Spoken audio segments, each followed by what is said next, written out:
Welcome to the Author to Authority podcast. And wow, sometimes life throws you such a major curveball that it affects your business. So, if that is you today and you are looking at how do you rebuild, how do you restart that business, then you are going to want to stay tuned for today's episode of the Author to Authority podcast.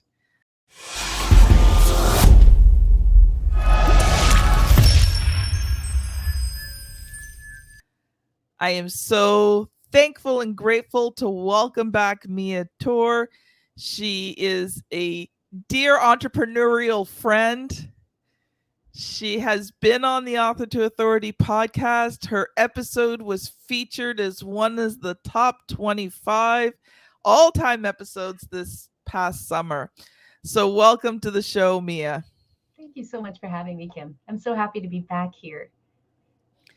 So Mia, let's jump into it, and then I'll get you to update the audience a little bit on what's been going on. But first of all, just talk a bit about that concept of messy entrepreneurship that you were mentioning to me just before the call. hmm Thank you, because my business is called Authentic Networker, and it's caused me to have many conversations with entrepreneurs about what authenticity means to them.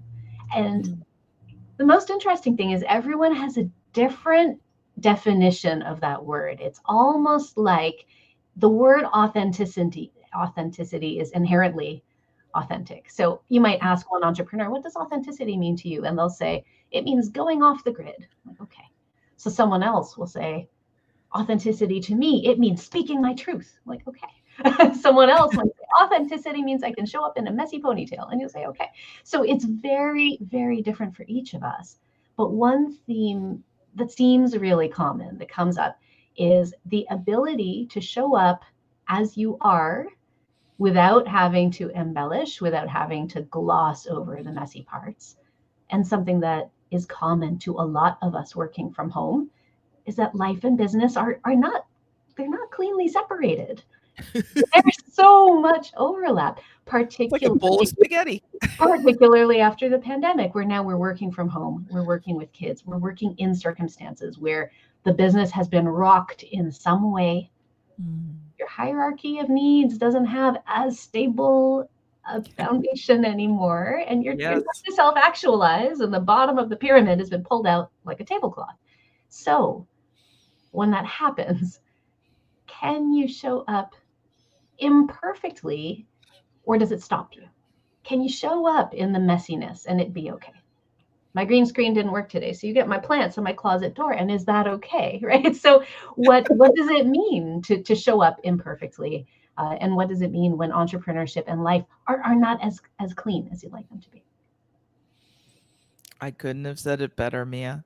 Mhm. Now, Mia Torr, she specializes in helping sales teams and service professionals who want to develop a strong client base of local clients and convert more casual conversations into business connections. Her international business networking community, Authentic Networkers, which I absolutely love, has a growing membership of over 26,000 entrepreneurs and business owners with satellite groups in 88 cities across 5 countries.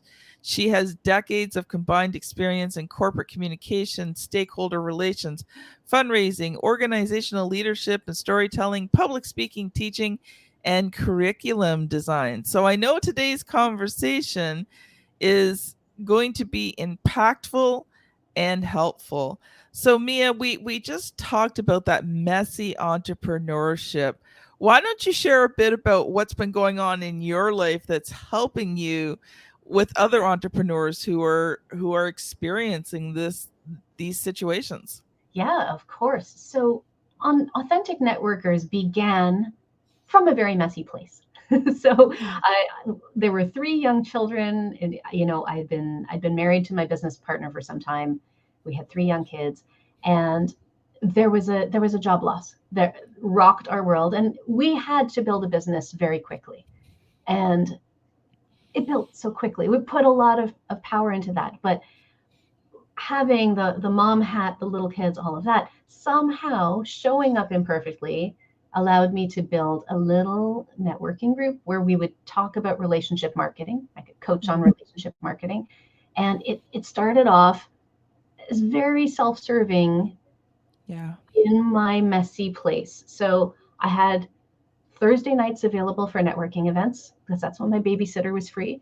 I didn't want to go more than 15 minutes from my house because I had little kids. I had these constraints, and I thought, I hate regular networking events where you feel like you are having to put on a facade and you've got to make small talk and then you have to endure the sales pitches and you've got to pitch hard. None of that fit with me. And it felt a little selfish. I thought, no, I want to meet human beings. I want to laugh. I want to have a great conversation. I want to find out about you as a human and then learn about what you do as a business. So I started this little networking group, and it took on this cult following that I could not have predicted. And over 3 years, it grew. Actually, you have 88 cities there. We grew it to 102 cities or Oh, 104. I have to update 5 that. countries within 3 years. Now and right, fairy tale. This is success. And then COVID happens. And most of us had to pivot one business, but my business was now teaching business owners how to run these authentic networker groups in 102 cities. And I had to pivot 102 group owners. I had to work with 102 different people in different cities. Some cities were open, some cities were closed, some people were scared, some people were on fire, and I was one person. And over the course of the pandemic, 3 major things happened to my life, which led me to where I am now. And that is that the majority of those in-person groups closed down, though I continue to do business online. The business as I knew it, the success as I knew it, changed dramatically. Yeah. The stress on the marriage was too much. And so I ended up with a COVID divorce, became a single mom, No. and became caregiver to my very sick elderly dad who has had a couple of strokes and emergency surgeries. He's almost 90 now. And so the reason I say all this is that in that place of healing, and if any of you have had that kind of blind side, wow, you've got to re-examine, who am I as a human being? How were there faults that led to this outside of the external forces? Like, is there something in here that I need to work on, which is true for most of us? And what do I need to do in order to rebuild? What's relevant now? So here I am rebuilding, and there's a lot of opportunity. And then there's a lot of grace I have to give myself. And there's a risk there because one of my clients put it so succinctly. She said, bless you. She said, when she was in a similar situation, she said, I gave myself grace, but then I graced myself into oblivion. So is there such a thing as too much grace? And Yes. I've heard I think so. from many, many business owners that, okay, something happened. I mean, my story is not unique, but something happened to each of us that makes us now, okay, now we're at home, we're building or we're rebuilding. Life is getting in the way. Parents are getting in the way. Kids are getting in the way. Big moves, business pivots, these things where business is perhaps not as cut and dry as it used to be. And yet we get to project this persona, this impression of increase all the time. And it can rub up against imposter syndrome. So that's where I'm at with it now. I'm rebuilding this beautiful network. This community saved me. Having this business was the piece of my identity that stayed intact, even if the format changed. When I was struggling, when I was in pain, having a community based in conversation and positivity and providing me with income is what saved me. So I'm now learning how to do that in a life that's very interruption driven. I've got little kids, I've got caregiving tasks, and so I have to start a lot. And that transition, it's a practice. It is definitely a practice for me. Well, I can definitely tell you, Mia, because I've been to the Authentic Networker meetings, that You get to be a messy entrepreneur and everybody loves you. And one of the things I love about your group is that we can all just be ourselves. If we're having a bad day, it's okay to say, I'm not having a great day today, right? Or if you're having a great day, then everybody, if you're having a bad day, everyone comes alongside you and helps you. But if you're having a good day, they celebrate with you, right? And it's all about being that authentic. And I've had a few times in my life where I had situations where I had to restart the business again. Um, One I won't talk about because it involves somebody else, and I don't want to share their personal stuff. But September of 2020, I'm in emergency with my heart not beating evenly and going about 180 beats a minute. And that was a huge wake up call. I went through testing. Thankfully, I lived in Canada. So, I went through all the testing and didn't have to pay for it. And, they did every single test on my heart they could think of. And they just looked at me and said, well, first of all, you've got high blood pressure, which kind of made sense. And we think it's stress because we can't find anything wrong with your heart. And I went, okay. Now, it took a while. I ended up having 2 more episodes again, one in November, one in April 2021. But it was the wake up call I needed. I had to restructure my life, restructure the business, restructure how I do things, how much I do, taking times for rest, stopping for lunch. I'm in a season right now where I'm having to restructure again with my husband in school, but I'm trying to take a lunch hour where I don't work. Mm-hmm. I make myself some lunch. I sit, I read. Oh yeah, I even occasionally watch TV. Ooh. Well, Any- because I'm forcing myself to rest, right? I'm putting myself in a position of rest. And then, last year, last September, we moved from Ontario to Nova Scotia, and all the momentum I had built up in the business was gone with having to move within a 2-month period. So, we basically had 7 weeks to sell our house, pack our house, buy a house, move, get here, get set up, and have my husband, ready to go to school at 58 years old, back to university at 58 years old, and an apprenticeship program. Wow. So So, transition. Transition. yeah, but here's the thing, you talked about grace, Mm-hmm. right? So I gave myself grace in that period. I knew physically that I could not do everything and keep up the business. Mm-hmm. So there was things I just let go of for that Yeah. time. And I knew once we were here, once we were settled in, I would rebuild. And I did. I started rebuilding. We got here September 9th. 2 weeks later was Hurricane Fiona. I've never been through a hurricane before. I hope I never go through one again. Oh, So Mia, you understand Ontario weather. So I thought I understood storms, right? mm-hmm. Because in Ontario we get some pretty decent storms and tornadoes and things like that. Yeah, I come to Nova Scotia and there's a hurricane. Yeah, it was nothing in Ontario compared to living through a hurricane. It Wow. was it was weird. Like the whole house, because of the winds, the whole house was actually slightly vibrating. So when you were walking, like it threw your center of balance off Wow. kilter Wow. because the house was just ever so with the wind, it was just vibrating a little bit. And you're sitting there, and I've never been anywhere that was so pitch black Wow. because it kicked the power out. Like we lost power in the middle of the night, but the clouds were so dark, like there was no moon, there was no stars, no power, so no external lighting, no internal lighting. It was pitch black, and you could hear everything but you couldn't see it. Yeah, it was crazy. And I'm like, and we had no house insurance. So I spent the whole night praying. I'm like, okay, God, you brought us here to Nova Scotia for things you wanted us to do, and now we're in a hurricane. So you better protect this house because we have no insurance.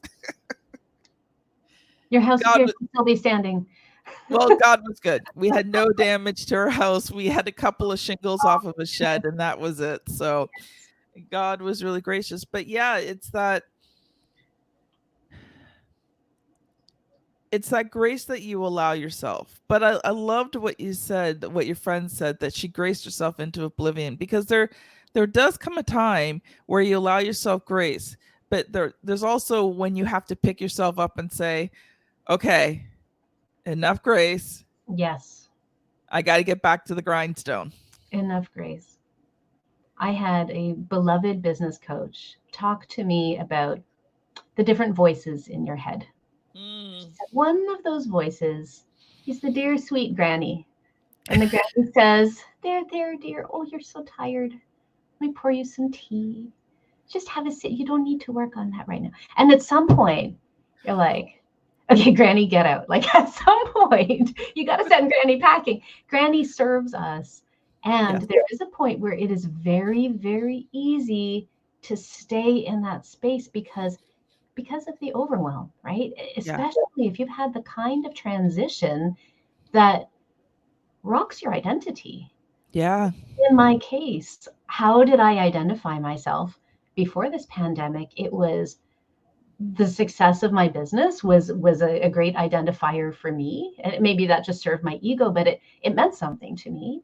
And then I had my marriage, I had my home, I had all of these things that made me who I was. And all of them got turned on their head. And I thought, Yeah. what part of me is consistent? And that's when you give yourself the grace. And it's like peeking out from under the blanket, thinking, okay, what do I have to share now that matters? What Mm, can I what can I take forward from this in my personal yeah. leadership, for myself as a human being, for my family? I have 5 people depending on me now, and for the people that I'm here to serve. Yeah.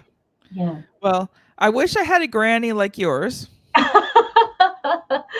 My okay, well, my I won't talk about the one grandmother because she had a lot of issues. But my other grandmother was a single black mother back in the 1930s, 1940s, and she was the matriarch of the family. And there was no poor, poor, poor. It was like, get yourself up, do what you're supposed to do, and I don't care if you don't like it, it needs to be done. And your only response to her was, yes, grandma.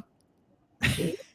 Even my dad, his brother and his sister, if grandma told them to do something, the response was yes, yes, mom, Hmm. I'll do it. When do you want it done by? She was the matriarch, and you did not go against her. Mhm. Now, she loved us all. Yes. Okay. There was no question that we were loved, but in her world, there were no excuses. Yeah. Yeah. And it's funny because, I think sometimes we need both. Hmm. I think we need both grandmothers. We do. Sometimes we need that grandmother that goes, okay, dear, come here, have a hug, have a cup of tea, have a cookie, Hmm. tell me all your problems, right? And then you need the grandmother that goes, tea time's done, get up. Right.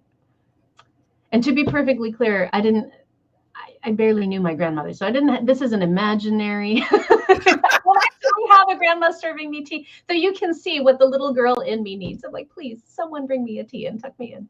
Right? There was something in there craving that, Hmm. creating that narrative for myself. Well, I'll have to see next time how I can give you a virtual tea for the next authentic Yeah, networkers meeting. absolutely. I have a big old colorful water bottle here, so that's going to be my tea. I'll hydrate. So, Mia, I would love for you to share. We've talked a lot about the situation, but I would love for you to take a few minutes and just share. How do you start to move through this season? Like, Yeah. what are some tools that people can take with them today if they're in that situation and they're like, I don't even know where to look, let alone where to start? hmm That is a great question. And it can be potentially overwhelming. The overwhelm of it can be paralyzing. Yeah. So the things that I have done and the things that I have created for my clients who are in transition, they look at a few different pieces of this puzzle. And the first one is to remember yourself as a whole person, as a Mm-hmm. whole person. It's not just about sitting down with your mission and vision and values and doing the business strategizing, because that part is essential. But Yes. you have to put the pieces in place that allow you to show up functionally in your business Yes. when life has rocked you. So you might be feeling like you're missing a little self care. You might be feeling like you can't focus. You might be feeling like the stress is getting in the way of the decision making. Mm. So looking at the human being that is you first, and how can you create a transition into workflow that works for you. I'm neurodivergent, so it's got to be very specific for me. What works for you to transition back into getting your butt in the seat when the granny's offering you tea? And what structure can you create for yourself outside of those business hours that allows you to fill your cup because you cannot pour from an empty cup? And so Yeah. that's step one. And of those pieces, one piece for me that was essential was movement. And I Mm. think I could have slipped into vice so easily. I have a little addictive personality. I could have been gaming, drinking, shopping, any number of things, any number of ways that I could have coped with that stress because I needed to numb. That was a lot of feeling. For me, it's the bathtub calls my name with a book. Yeah. And so if it's the relax, it's what you need for you. For me, it was movement. I'm the little ADHD kid who, you can't settle them. They need to go out to the playground and burn off their energy.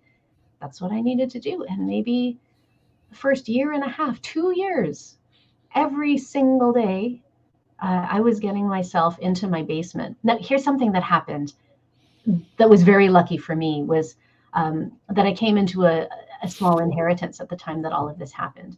And sadly, my aunt and uncle, who were married to each other, both passed away within 3 months of each other, maybe 2 years Wow. prior. And that had been held up for a long time, and I hadn't even thought about it. And all of a sudden, this little gift of an inheritance came to me, and I thought, what could I do with it? And I realized what I needed was movement.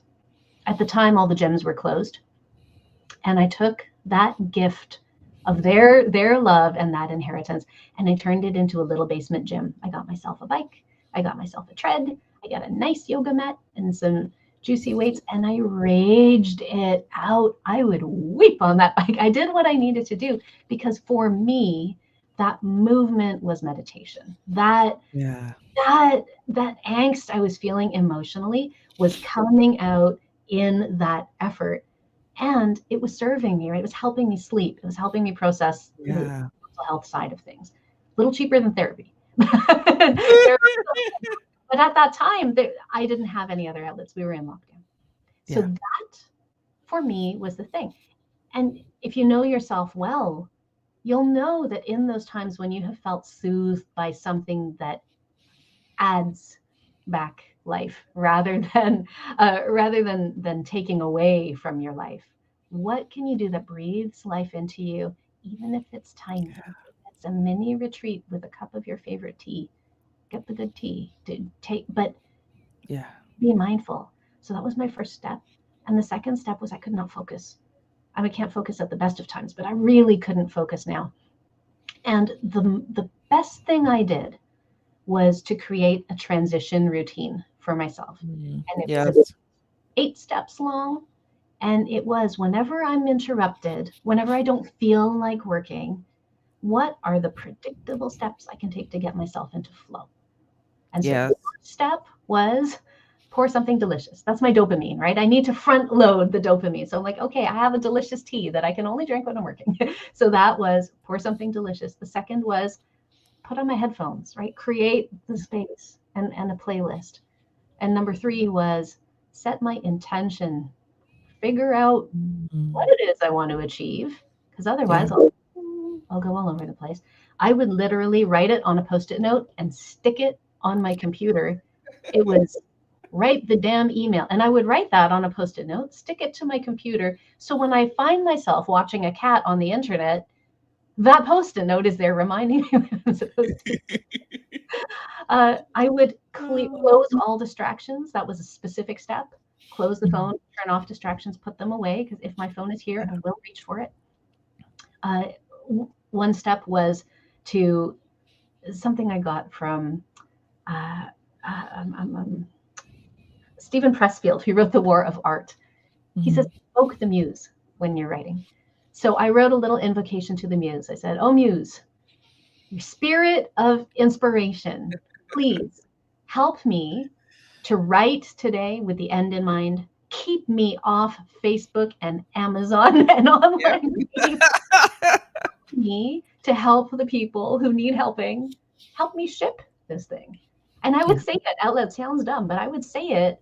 And then if I found myself drifting, because those are numbing, those are numbing activities, I would come back to that intention. So I had these things, and then I would set a timer, and then I'd tinker for a while, and then I would get it done. And that whole routine took about 5 minutes, and that 5 minutes saved me hours of procrastination. If I did Yes. do that transition routine, I would procrastinate all day. Yeah. And I began to reward myself just for doing the get and focus routine. On my task list, I would get a point if I did the routine, because that made everything else easier. So Love it. Love it. yeah, that's the start. That's the start of working through the messiness when Yeah. you're in transition. You know, something you said just brought back a memory. You talked about giving yourself your favorite drink only when you were working. Mhm. And when my kids were little and I was doing direct sales and I'd need to be calling people in evenings to get orders and things like that, I was selling cosmetics. Um, the kids had one VHS. That's how old it was. It was a VHS. It was a Sesame Street, the 25th anniversary Sesame Street VHS, and it was filled with all the songs that they loved. So the only time they got to watch it was when mommy was working. Right? And the thing was you had to stay on the couch for half an hour and Mhm. watch this. No fighting. You didn't interrupt mommy unless you were puking or bleeding. And it couldn't be bleeding because your brother or sister hit you.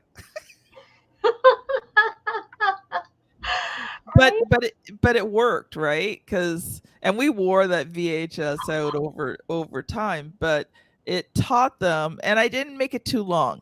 Like I knew half an hour was the extent that I could get out of them, right? But I made sure that I had everything ready beforehand. So while they were playing, I'd get all my papers ready. I had everything, and I would do it in the bedroom because it was right beside the living room. So I'd have everything spread out on my bed so that I knew exactly who I was going to call and all this, so that when I put that VHS on, I could walk in the bedroom and like make half an hour of phone calls, right? And when you only have that half an hour, you have that half an hour. You get it done. If you gave Yeah. yourself 4 hours to do it, you'd mess around probably for 4 hours until the task got back. Yeah. So yeah, and I love the idea of rewarding yourself, and so I would reward myself, but I also rewarded the kids too. So That's I great. told them that if mommy could earn so much money because you sat quietly while mommy made her phone calls, then it was usually something like you'd get an ice cream cone from Dairy Queen or something like that. And when they're 3, I mean, man, that's a big deal, right? It's huge. And kids at any age, that is one of the biggest pieces of messy entrepreneurship. There must be so many parents who are right here right now. Hi, I see you. I see you. Or depending on the age of your kids, that is part of the messiness. And you remember before the pandemic, there was that guy on the BBC, when his kids came in while he was being recorded, and then his wife dove like a like a football superstar to pull them out. That was and, before. and that was like It was shocking. We were shocked. Like they got millions and millions of views. And then all of us had that same experience the following year. Trailblazer, that guy. He was a trailblazer. But so two things are coming to me based on what you said. And one of them is related to kids figuring out what are the things you can do just for those times when you need to focus. And I'm blessed now that my kids are a little bigger. They're 14, 12, and 8. The 8-year-old still comes in. She loves that I'm on Zoom calls. She's a bit of an extrovert. So if she sees me on a big Zoom, if I don't lock that door, she's like, hi, I'm Sabine. She pops in and she like shows up on the Zoom with 300 people. And I have to gently. And she wants everyone to say hello to her. And so what works for me, for them at this age, is two things. One of them is I will pay the older ones a couple of bucks to ensure no interruptions by babysitting the little one. I will pay them, and they're very money motivated. I'm like, $2 if you can keep her quiet for half an hour. They're like, done, ma'am. I'm like, okay, perfect. That's great. The other thing I did is I went into Canva and I found a template for a door knocker, and I made a door knocker that on one side says, shh. I said, and it said, right now, concentration or focus or silence or rest is needed. Don't interrupt. The backside of that door knocker says, interrupt at your own risk and only if the house is burning down or someone is bleeding or so help me. So it's got a nice side and it's got a rude side. I printed that door knocker. I laminated it. I still have a laminator in my basement for my teaching day. So I laminated the thing and that goes on the door and they respect it. They respect the rude side way more than the polite side. They don't always follow the polite side, but when it says interrupt at your own risk, I'm left alone to do my thing. This wouldn't work with younger children, but for me, it's just that visual reminder that when my door is closed and this token is on the door, this is a boundary. And it's a boundary we're holding. And I respect that requires effort for them. I respect that they need things from me. And then I promise to honor that before and after the call. So that before the call, I'm checking in with them. After the call, I'm checking in with them. And very clear to them what I need in that space with a visual reminder that's on the door. And the thing is, like, if there's a true emergency, they know they can come in, right? No, right? And the same with my parents. I was in a full day of coaching the other day, and my dad had breathing issues, and I had to shut it down and go to the emergency room. And those are real. Those are real life interruptions. Mm-hmm. When those happen, it now becomes a mindset question. Yeah. Do I wallow in that that interruption, that feeling of letting someone down, of having to switch, of acutely feeling that imperfection as failure or as inadequacy, like unprofessionalism, or can you show up in your authentic voice to your community to allow for things like that to happen? Yeah. So there's that. Mia. One other thing you said really fast I want to touch on when you talked about rewarding yourself. Yes. As a neurodivergent person, I want to reiterate, I must reward myself for getting started, not for finishing. The reward for finishing does not motivate me and I don't finish. But if I can reward myself for beginning the task, that is what is essential for me. Yeah. See, I'm the reverse. If I reward myself at the beginning, it never starts. See? and you have to know your own brain. You have to know your own brain. A little self-discovery goes a long way because we're all so different. We're wired differently. Oh, Mia, we are out of time. I have so many things that we could do to continue. Oh goodness, yes. We could conversation. We could talk habits. We could talk strategy. All of those are essential for transition as well. And I have a program coming out that does all of these things. We address the whole human being. And then the clarity on the business strategy side, setting the goals, creating the habits and accountability to get you back on track. Yeah. But take care of yourself as a whole human being first, before anything. That's the key. So Mia, if someone's listened to this today and they're like, I need that program, how do they connect with you? Well, the best way to connect with me in the messiness is by email, and it's mia@authenticnetworker.com. That is awesome. So, Mia, I'm going to give you an opportunity to share one final thought as we close out here. Oh, goodness, there's no pressure there at all. Um, Here's the thing. I think that the final thought is that the pandemic gave all of us a gift related to this messiness. And that is, prior to the pandemic, we were a lot more focused on appearing perfect. And then Yes. this thing came along, and you'd see national broadcasts with people in their living rooms in their pajamas. And it told me the business has now become more casual and more accepting of us. And in fact, the message is in your mess. The Yes. message is in your mess. You don't have to be perfect. It actually backfires for you to show up in your wholeness, in your flaws, and in your strengths is Yes. what makes business possible. And get some accountability to help you through it in your imperfection, in your glorious, perfect imperfection. I love it, Mia. Love it. Audience, if you have enjoyed this episode and you're watching on YouTube, you will see a thumbnail somewhere on the screen. Still haven't figured it out yet, but you will see a thumbnail, and that will be episode 386, which is Mia's top all time 25 episode, which aired back in July. And it's casual conversations that turn into business connections.